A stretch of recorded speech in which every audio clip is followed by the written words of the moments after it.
want to seem insensitive about the friends of yours who are undergoing this distress, but I want to draw attention to something that you said. You said that their belief in Jesus, in their suffering, was their only hope. In other words, what you're saying, what you're asking me and others to believe, is that if Christianity is false, these people have no hope. Now, do you really mean that?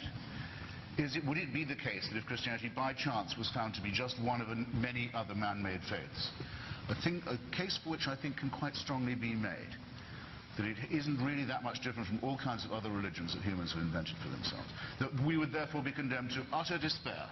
There'd be nothing to hope for, nothing to live for, nothing. This is a counsel of despair. It's both too arrogant, it seems to me, too coercive in its implications, and also too abject, too slavish. It seems to me to exhibit both those deformities. I'm not an admirer of C.S. Lewis, but I did think it was very brave of him to say, very brave of him to admit, that if Jesus of Nazareth was not the Son of God, the incarnate Son, the Redeemer, if he wasn't that, then his doctrines, his teachings, were the ravings of an evil, mad person. Amen. But you cannot say, as people like Thomas Jefferson and the deists used to say, he wasn't divine, but he was a great moral preacher. No. These doctrines are immoral. They say, leave your family.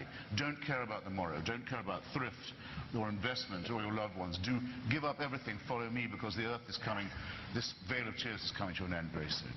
And vicarious redemption is available. And you'll go to hell if you don't do everything I say. And these would be delusional, idiotic ravings, and Lewis was brave enough and honest enough for once in his writing career to make this clear. 1 minute.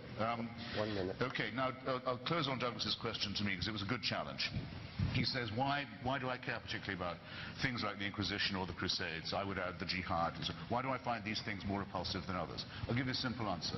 There's enough trouble from people who want to run my life, from people who want to tell me what to do, to take my property, to order me about, to tell me what books I can read, who I can sleep with and in what position, what food I can eat or not and on what day. There's enough coercion and threatened coercion without some other close relative of a chimpanzee, some other primate telling me that he's got the right to tell me these things because he's doing God's will.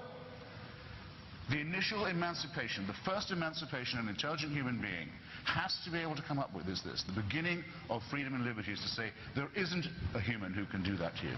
There is no human who knows God's will. There's no human being who can appoint himself and say he's got God on his side, and that's why he has the right to tell you what to do.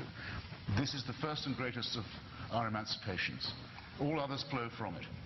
You'll all feel very much better when you let go belief in the celestial North Korea. Thanks.